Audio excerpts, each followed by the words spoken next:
সমস্ত কথা একদম ভাববেন না স্যার। নিজেদের বাঁচাতে গেলে আদর্শ ফাদর্শ নিয়ে ভাবলে চলে না। আর তাছাড়া ওই ইন্সপেক্টর তো ঠিক কথাই বলেছেন যে এই নার্সিং হোমে রোগীর মৃত্যু যদি গাফিলতিতে হয়ে থাকে তাহলে সেই দায়টা গিয়ে বর্তাবে কিন্তু স্যারের ওপর। আফটার অল স্যার এই নার্সিং হোমের মালিক। হ্যাঁ, সেটা তুমি ঠিকই বলেছো চন্দন, কিন্তু আচ্ছা তাহলে কি করা যায় বলো তো?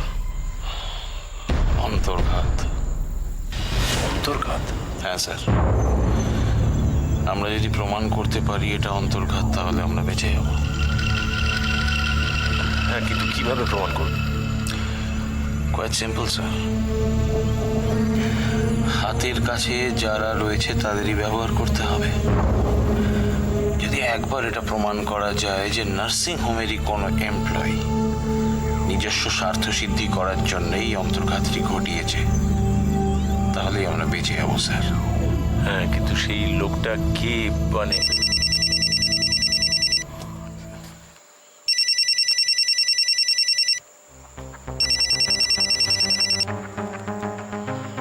হ্যাঁ সন্দীপ বলো। স্যার আজকে তো 7 দিন হয়ে গেল, তো কালকে থেকে কি নার্সিংহোম জয়েন করব? তোমার কি কাজটা কমপ্লিট হয়ে গেছে? না স্যার, আসলে ফিল্ডে নেমে দেখলাম যে এটা 7 দিনের কাজ নয় স্যার, আরও কিছুদিন লাগবে। আমি তো তোমাকে বলেছিলাম সন্দীপ, কাজটা মানে ইটস এ হিউজ ওয়ার্ক, তুমি এত তাড়াতাড়ি ওটা শেষ করতে পারবে না। তুমি একটা কাজ করো সন্দীপ, তুমি তোমার যতটা সময় লাগে কমপ্লিট করতে কাজটা নাও, হেজিটেট করো না, পুরো কাজটা শেষ করো, তারপরে তুমি নার্সিং হোমে এসে জয়েন করো, কেমন? Okay sir, bye sir, good night. Good night. আমি ওকে আর একটু সময় দিলাম, বুঝলে, যাতে ও চট করে নার্সিং হোমে এসে জয়েনটা করতে না পারে। বুঝতে পেরেছি স্যার, আপনি সঠিক মাছের জন্যই চার ফেলেছেন। এখন গুটিগুলো কিভাবে সাজাবেন সেটাই হচ্ছে ইম্পর্টেন্ট। আপনি কি স্যারকে বিষয়টা জানাবেন?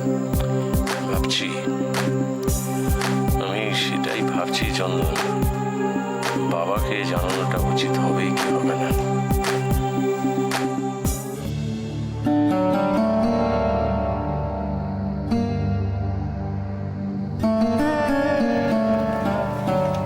না,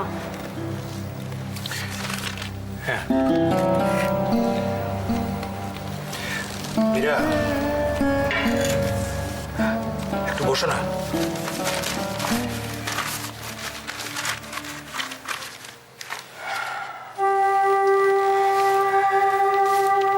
এবার বোধহয় আমাকে আর দোয়েলকে খুব তাড়াতাড়ি দুর্গাপুরে চলে যেতে হবে, জানো। ফোন করেছিল ওরা।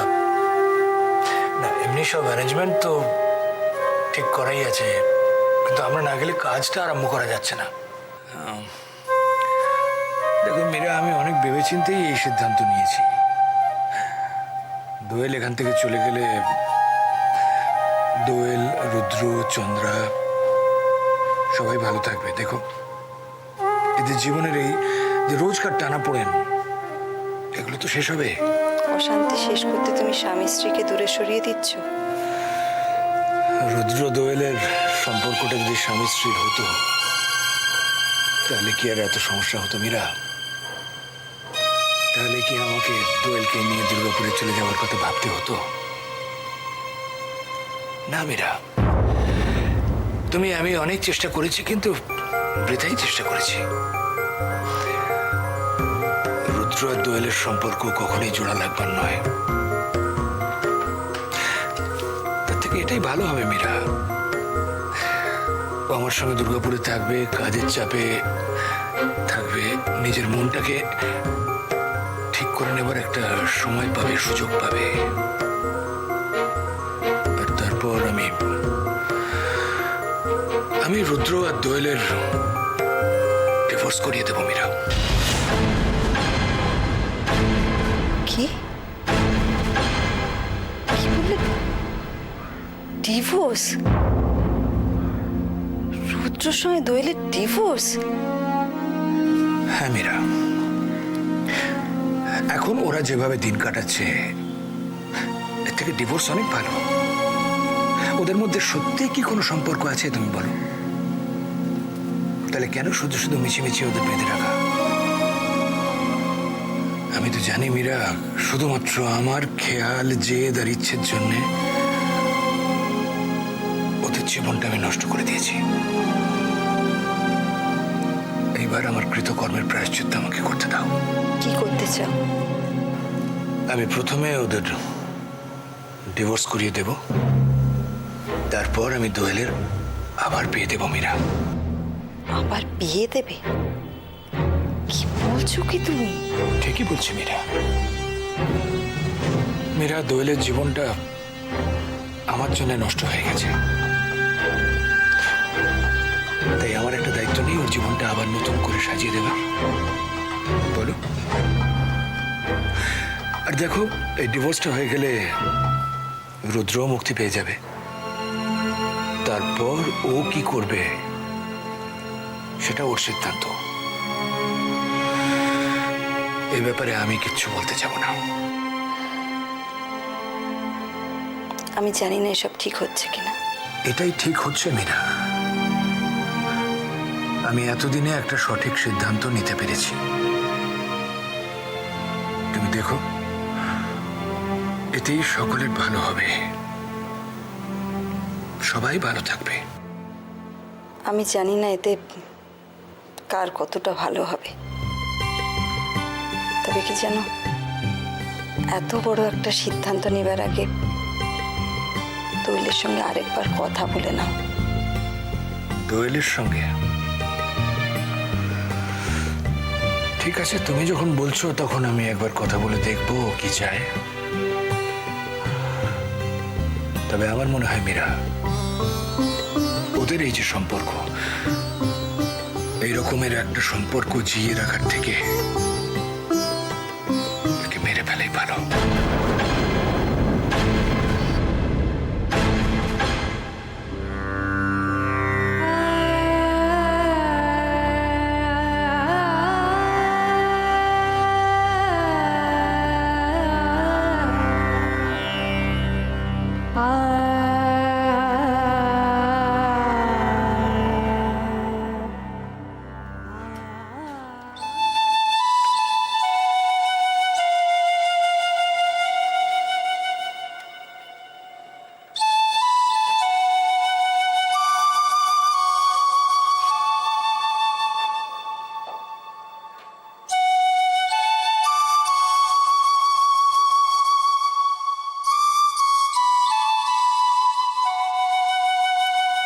এখনো ঘুমাচ্ছ তো?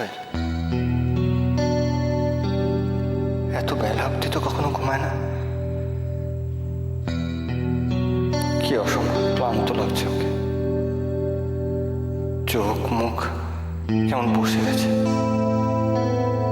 খুব শুকনো দেখাচ্ছে। আচ্ছা, ওর কি শরীর খারাপ?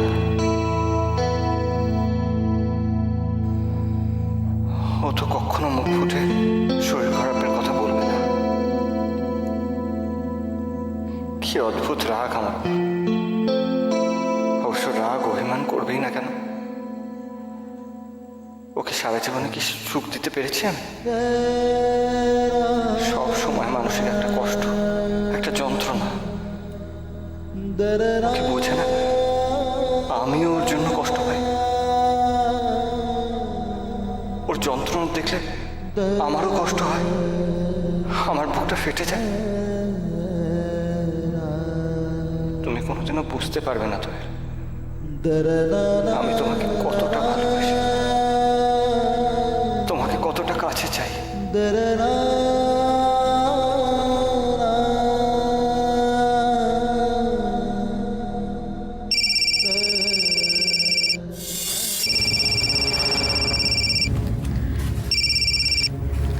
হ্যালো, হ্যাঁ বলছি। না না না, ঠিক আছে, আমি এক্ষুনি আসছি। হ্যাঁ আমি আসছি। হ্যাঁ হ্যাঁ, শুনুন না, আমি এক্ষুনি আসছি। কাল দোয়েলের কাছে কার ফোন এসেছিল? ফোনটা বাবার সাথে সাথে বেরিয়ে গেল কেন? কার ফোন? কি এমন জরুরি দরকার ছিল দোয়েলের?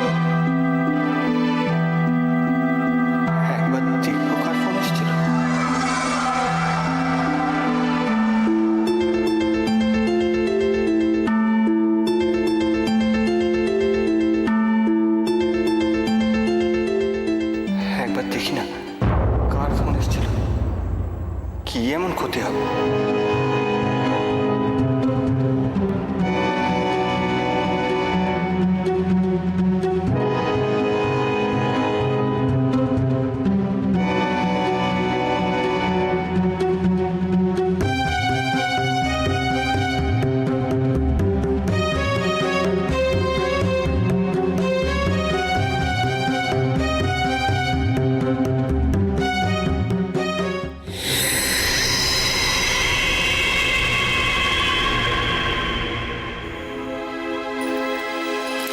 কি ব্যাপার তুমি?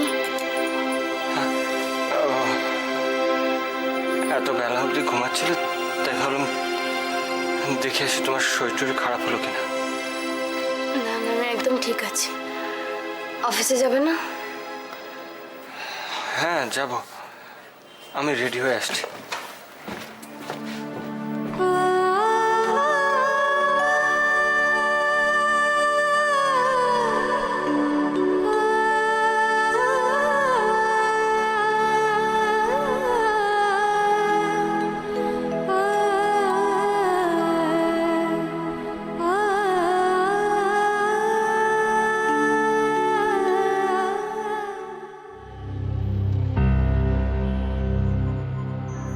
আমি আমি জানি বাবা, আমার কথাগুলো আপনার ভালো লাগছে না, কিন্তু দেখুন আমরা নিরুপায়। আমাদের সামনে অন্য আর কোনো রাস্তা খোলা নেই। না না রনু, ব্যাপারটা আমি কিছুতেই মেনে নিতে পারছি না। মেনে কিন্তু আপনাকে নিতে হবে বাবা। দেখুন, এই স্টেপটা নেওয়া ছাড়া আমরা কিন্তু নিজেদেরকে বাঁচাতে পারবো না। আপনি একবার পরিবারের কথা ভাবুন। এই পরিবারটা সবাই আপনার মুখের দিকে চেয়ে আছে। আজকে যদি আপনি দোষী সাব্যস্ত হন, তাহলে এই পরিবারটার কি হবে ভেবে দেখেছেন? ওরা তো নার্সিংহোম সিল করে দিয়ে চলে যাবে। আপনার এতদিনের মান সম্মান সমস্ত কিছু ধুলোর সঙ্গে মিশে যাবে, সমস্ত কিছু। রনু, তোমার কথাগুলো আমি বুঝতে পারছি, কিন্তু কিন্তু যার উপর এই দায় আমরা চাপাবো সে তো নির্দোষ, সে তো কিছু জানে না। তাকে তাকে এইরকম একটা জেনে বুঝে নিজেদের বাঁচাবার জন্য একটা বিপদের মুখে ঠেলে দেবো, এটা অন্যায় নয় বলো? বাবা, আমি জানি যে এটা একটা চূড়ান্ত অন্যায় অপরাধ হচ্ছে, কিন্তু আপনি তো এটা মানবেন যে কখনো কখনো যুদ্ধে জিততে গেলে একটা ছলের আশ্রয় নিতে হয়। কি করা যাবে বাবা? আচ্ছা, আপনি আমাকে একটা কথা বলুন, এই যে পেশেন্টটি মারা গেছে তার জন্য আমরা কি কোনোভাবে দায়ী? আমরা কিন্তু এখন যে ঘটনাটা আমাদের সঙ্গে ঘটছে সেটা অন্যায় নয়। আমাদের তো যুদ্ধটাই অন্যায়ের বিরুদ্ধে। যে অন্যায় আমরা করিনি সেই অন্যায়ের হাত থেকে বাঁচতে একটা কৌশল আমাদের অবলম্বন করতে হবে। এটা কেন দোষের হবে আমি বুঝতে পারছি না। আর তাছাড়া আপনি শুধু শুধু নিজেকে অপরাধী ভাবছেন। আপনি এটা তো মানবেন যে আমরা একটা পরিস্থিতির শিকার, আমরা নিরপরাধ। সেটা ঠিক। তাহলে আমরা নিজেরা নিরপরাধ হয়ে যদি একটা অন্যায়ের হাত থেকে বাঁচতে একটা উপায় বার করি, সেটা কেন দোষের হবে বাবা? উপায় তো বার করতেই হবে।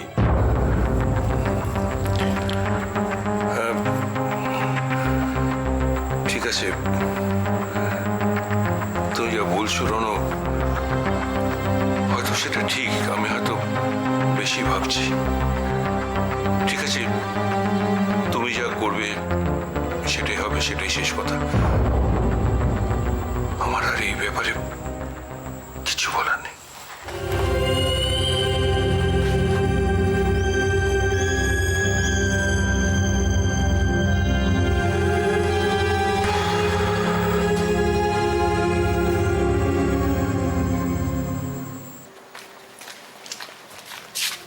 নিতাই, যা যা আনতে বলেছিলাম বাজার থেকে সব এনেছো তো? হ্যাঁ মা, সব নিয়ে এসেছি।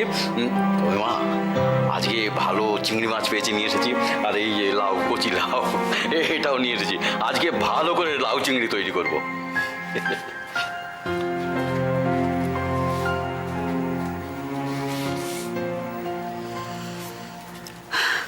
আমাদের পিউটা লাউ চিংড়ি খেতে কত ভালোবাসতো। হ্যাঁ সত্যি, পিউ লাক্সারি হলে না একেবারে আমার বিরক্ত করে মাত্র। বলতে নিতে দে, আর একটু দাও, আর একটু দাও। এমনি ভাত হলে খাবে না, শাকসবজি দিয়ে খাবে না, শুধু লাউ চিংড়ি হলে সব ভাতটা খেয়ে নিত।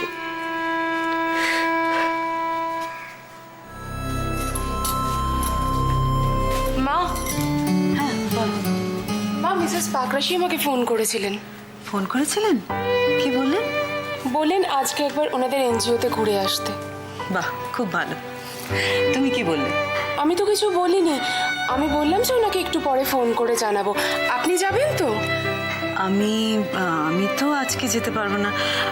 আসলে আমাদের ক্লাবের অ্যানুয়ালি মিটিং আছে তো আজকে। আমি না গেলে তো আবার মিটিংটাই হবে না। আচ্ছা ঠিক আছে, তাহলে আমি ওনাকে ফোন করে বলে দিচ্ছি যে আমিও যাবো না। না না, তাও কেন? তুমি যাও না, তোমার কোনো অসুবিধা হবে না। উনি তোমাকে সব বুঝিয়ে দেবেন। না, আমি ভেবেছিলাম যে প্রথম দিন আমি ওনাদের ওখানে আপনার সঙ্গেই যাব। ঠিক আছে, আমি ওনার সঙ্গে ফোনে কথা বলে নেব। তুমি যাও। না মানে কিন্তু না, তুমি যাও। আমি বলছি তো, মিসেস পাকরাশি যখন নিজে থেকে ফোন করেছিলেন, তুমি একবার ঘুরে এসো।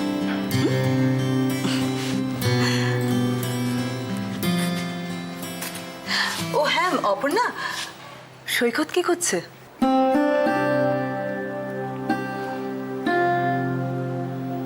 আমি জানি না। সে কি? তুমি জানো না সৈকত কি করছে? আমি আর কি করে জানবো বলুন, আমি তো লিলির ঘরেই ছিলাম।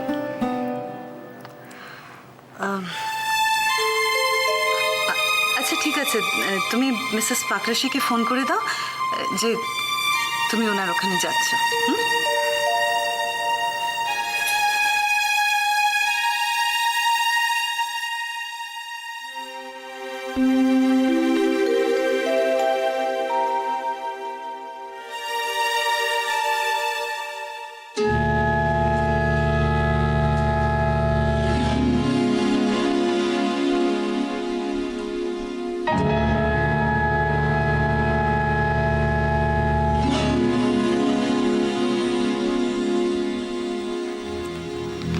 হ্যাঁ শোনো, মিস্টার দাশগুপ্ত এই পারচেস ফাইলটা চেক করে দিয়েছেন।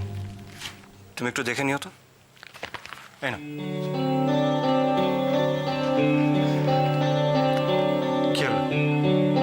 তুমি এখনো রেডি হওনি? না,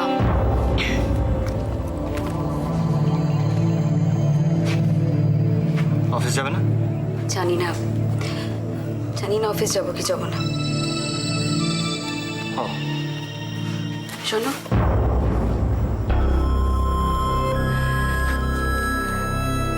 সেদিন তুমি দোয়েলের জন্য ওয়েট করছিলে, আমার বললে না কেন? কি মুশকিল, আমি দোয়েলের জন্য কেন ওয়েট করতে যাব? আমি জানতামই না যে ও লাঞ্চ নিয়ে আসবে। জানতে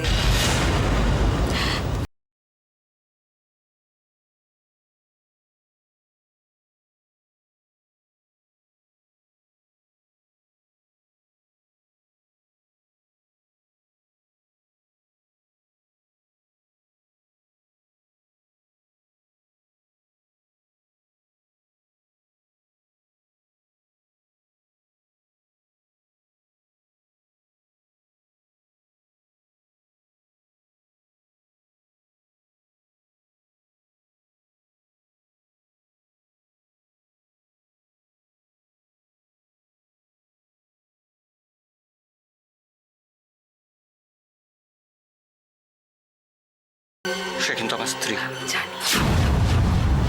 আমি জানি সে তোমার স্ত্রী, কিন্তু ওর সাথে আমি তোমাকে সহ্য করতে পারি না, আমার কষ্ট হয়। তোমার সম্পর্ক শুধু আমার সাথে থাকবে, তুমি আমার ব্যাস, তুমি আমার। চুপ করো চন্দ্রা।